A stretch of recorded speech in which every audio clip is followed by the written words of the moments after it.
Hi, and welcome to Trust Channel. Today I'll be talking about the Three Kings Ritual. Now, as a side note, this has nothing to do with voodoo ritual of the same name. That's a different kind of power altogether. Now, please do not try this unless you're confident in what you're doing. Even as a skeptic, I don't want to be held liable for anyone taking a risk, trying this or doing this, and things go wrong. As with any ritual, there are rules and risks. Now, the supplies and rules are thus. This list is long and involved, and you need every single piece in order to play. Do not leave anything out. 1. Large, quiet room, preferably without windows. If you must use a room with windows, cover them up so that no light from outside can make its way into the room. The room should also have a door that will close and latch securely. 2. A candle, preferably a sturdy pillar candle that will not burn out or burn quickly. 3. A lighter. Well, of course, you have to have a lighter to light the candle.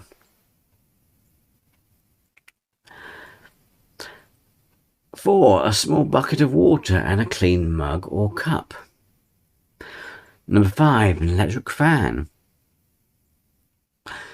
6. 2 large mirrors. 7. An alarm clock.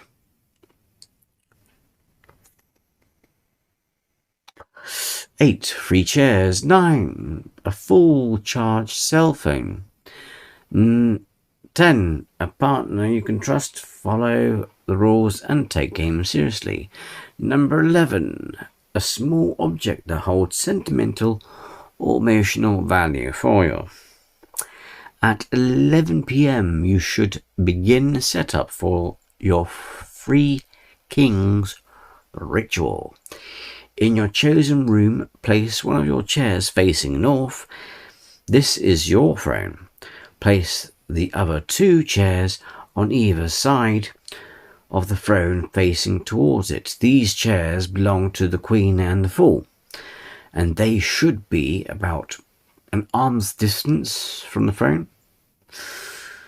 Secure one mirror onto the Queen's chair and one to the Fool's, again facing towards the throne. Sitting on the throne, you should be able to see your reflection in the periphery of your vision without having to turn and look. Place the bucket and your chosen cup or mug in front of the throne, just barely out of reach. You want them near enough in case you need them, but not so close that you might trip over them.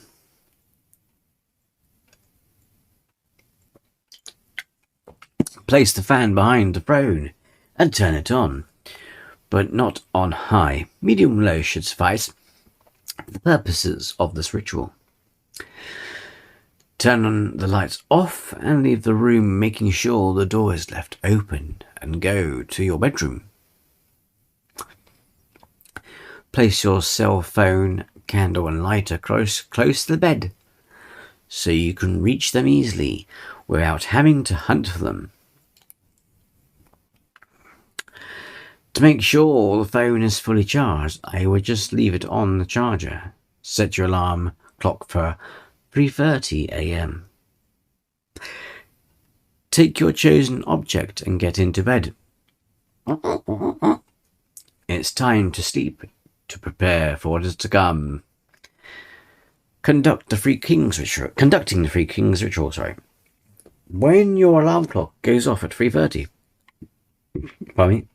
a.m., get out of bed, light the candle and grab your phone. Keep your sentimental object with you at all times. You have 3 minutes to return to your prepared room. When you enter the room, close the door behind you. Your chosen partner in this ritual should wait right outside the room and be as quiet as possible.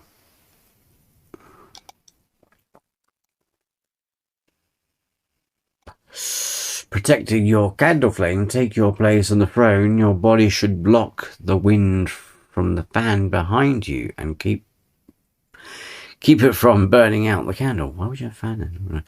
The idea here is that you should slump to the side during your time in the room. The candle flame will blow out by the fan, ending the ritual.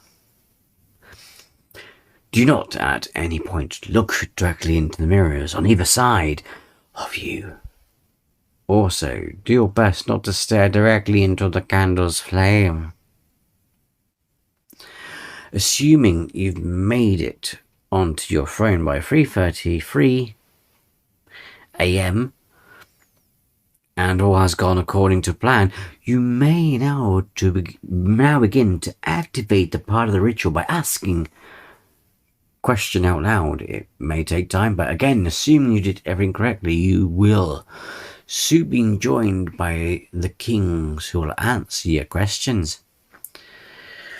Reportedly, you will actually hear their voices, but remember, no matter how startled or unsettling it may be, do not look into the mirrors. Remember to take this seriously.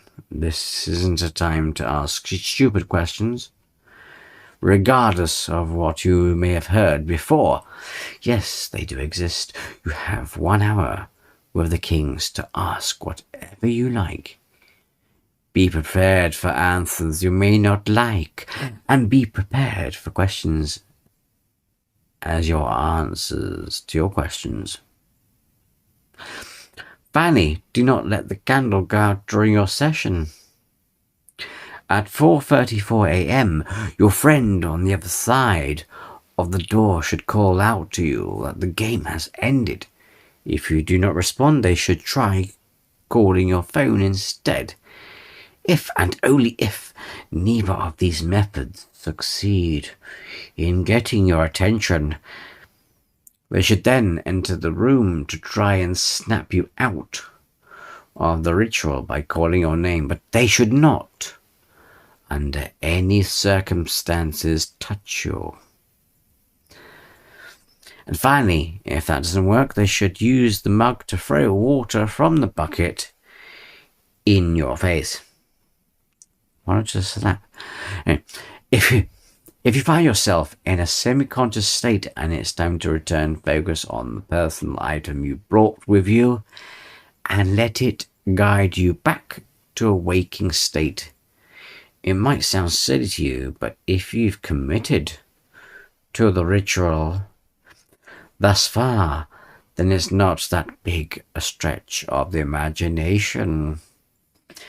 As soon as you're aware that the time for the ritual is up, you should stand up, blow out the candle, and leave the room to signify closure.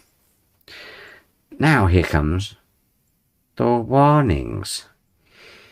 If you do not wake at 3:30 a.m., do not continue. If you return to your prepared room to find the door closed, do not continue and leave the house taking everyone with you. Do not return before 6 a.m. If the fan is turned off or no longer working in some way, do not continue and leave the house taking everyone with you. Do not return before 6 a.m. Do not let your candle go out before the ritual is complete. Again, as stated above, do not at any point look directly into the two mirrors. It is said that what you see there may pull your consciousness inside, and you may become trapped by the kings. Do not leave your throne before 4:34 a.m. Do not go into this ritual acting cocky or disrespectful. It won't end well for you or your original partner. Of all the rituals I may cover in this, by far this is the riskiest, as it involves realistic elements and supposed spirit summoning. Those particular elements aside, you're holding onto a lit candle for an hour, so there's been a risk of burns as well. Make sure this is something you really want to do before you take on the Three Kings ritual. And there you go, the Three Kings ritual. Let me know if you have tried it, or if you know anyone who has. And so until the next video, take care and be well.